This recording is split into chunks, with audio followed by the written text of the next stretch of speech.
होईल पंढरपूरचा नगराध्यक्ष? आता हवा तर भालकीबाईंची आहे सगळीकडे. कानावर भालकीबाईंचं नाव येतं आहे. आपला प्रभाग क्रमांक कोणता? आपला प्रभाग क्रमांक 8. बरं, कोण आहे तिथले उमेदवार आता? आता उमेदवार भैयासाहेब आहेत पवार, पुन्हा सुनील डोंबे आहेत, बरं. संतोष कवडे आहेत, आणि धनु मोरे आहेत. 4-5 उमेदवार आहेत. बरं. तुमचं काय मत आहे, कोण होतं? मत विकास कामाला बघून, आतापर्यंतचा इतिहास बघून. सत्तेमध्ये परिवर्तन झालं पाहिजे का? परिवर्तन वर्तमान काळ, भूतकाळ, भविष्यकाळ ह्याचा विचार करून मतदान होणार.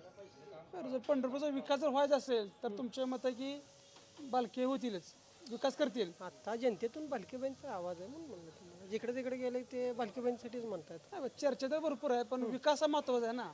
विकास करणारा व्यक्ती आपण निवडून देणे आपली गरज. हो बरोबर आहे. विकास करतील की न करायला काय. आणि ज्यांना कायदा कळतो जरी अपक्ष म्हणून आले त्यांनी मग विकास केला नाही का?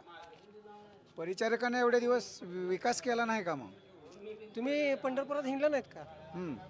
फिरतोय आम्ही. हा. फिरतायत, तुम्हाला दिसला असेल की विकास कुठं लपलाय, काय कुठे हिंडतोय फिरतोय काय. नाही, बरोबर आहे. जे तीर्थक्षेत्र आघाडीचे लोक म्हणतात की धूळ आहे, रस्ते नाही. आहे की धूळ आहे की. पण आता धुळीचं पाहिलं तर आपण बरेचसे कामं चालू आहेत, रस्त्याची कामं चालू आहेत, गटारीची वगैरे कामं चालू आहेत. त्याच्यामुळे कदाचित धूळ होत असेल असं अहो, ते बरेचसे लोक आत्ता झाले म्हणतात. 5 वर्षात. बर. आधीपासून धूळ आहे. भालके साहेब पण होते, दिवंगत आमदार साहेब.